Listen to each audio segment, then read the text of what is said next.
Now, education, we had education before colonialism.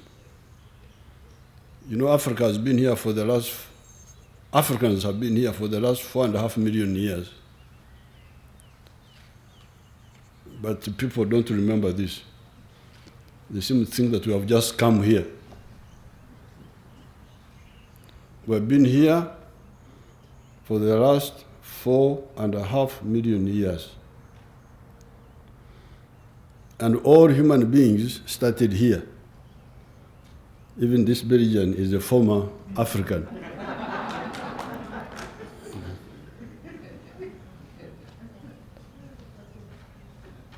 So therefore, we had education long before colonialism.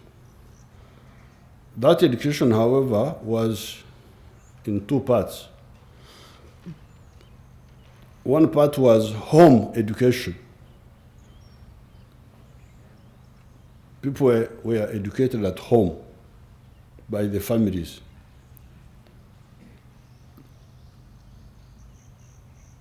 I had all my education on cows and crops from home. I didn't get it from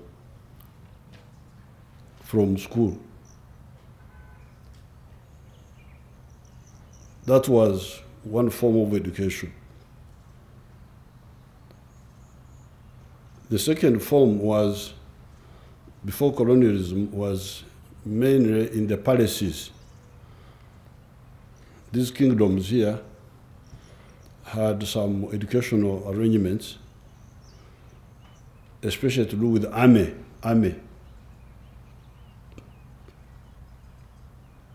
The young people would go for military training and for other forms of training.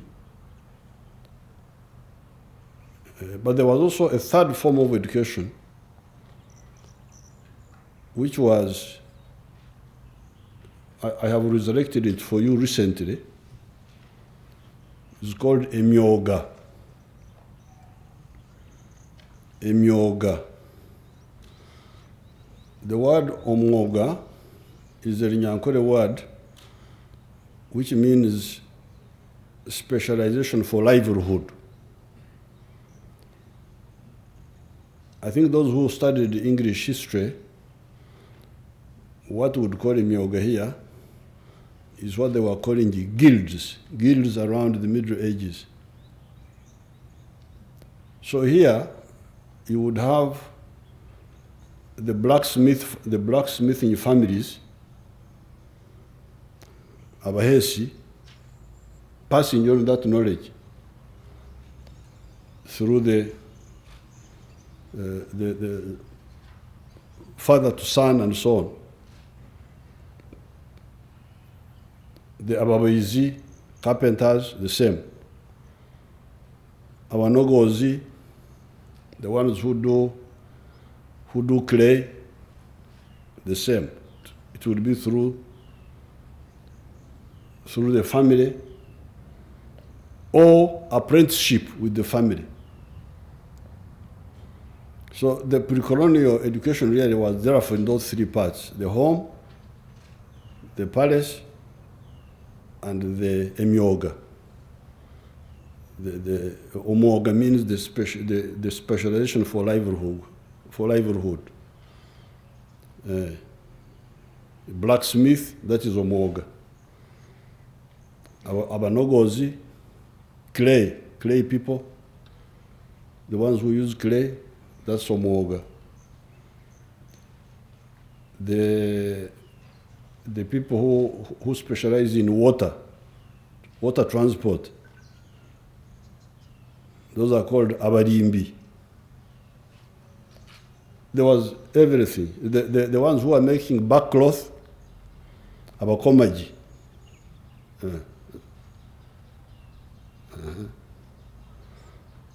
So when you are an association of teachers and all that, you should also answer the question of what are you teaching exactly?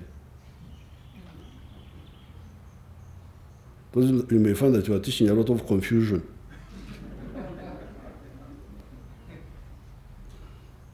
So, this was education before colonialism. Of course, it had also a lot of problems, the negative side, which was the weakness of Africa, which was emphasizing tribal chauvinism. This tribe thinking it is better than the other tribe. That was the negative part. Tribal chauvinism. Chauvinism means arrogance. When you think that you are better than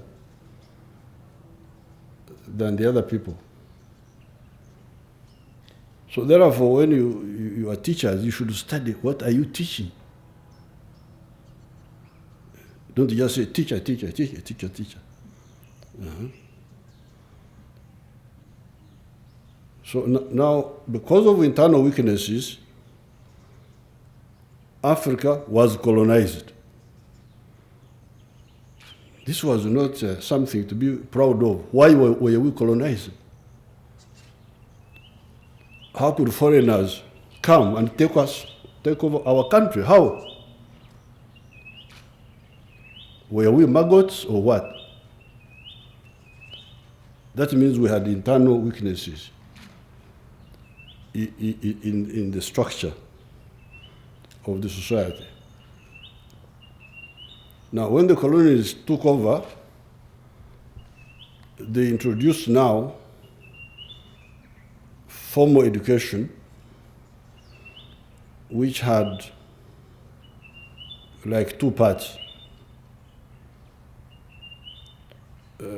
maybe three parts. The edition was just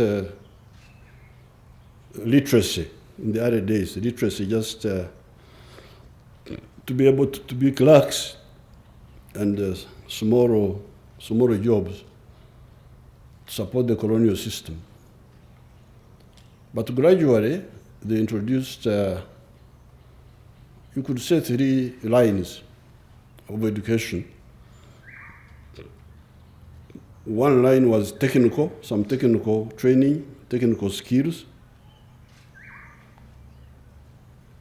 The other line was science education, starting with Makerere, which started as a medical school. And then also, later on, gradually social sciences.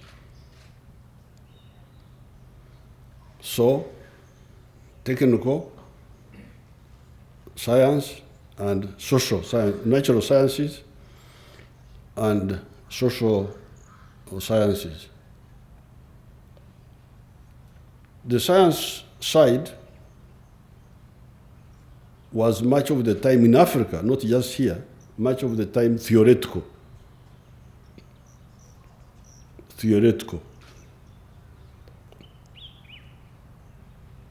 And that's why Africa is still dependent up to today.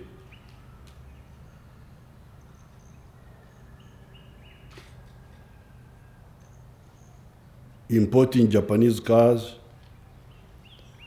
machines all coming from somewhere else. Even the computers, my computer people, I ask them, can you make a computer? They say, no, we only use computers.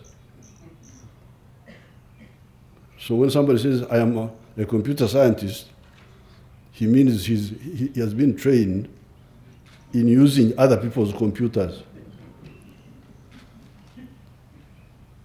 So I say, but when will you make your own? That one doesn't occur to him even. That is an African. Africans are not supposed to make computers. They are supposed to use other people's computers. So, that is the natural science of Africa. Science to consume other people's products. Other people's vehicles, other people's consumer computers, the what.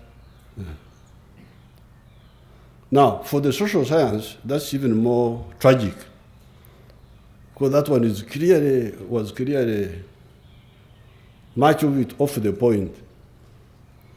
European history. I know whenever I meet the British, I ask them a question, which they don't answer. They all fail it. So, which is the highest point of Britain? They don't know, but me I know.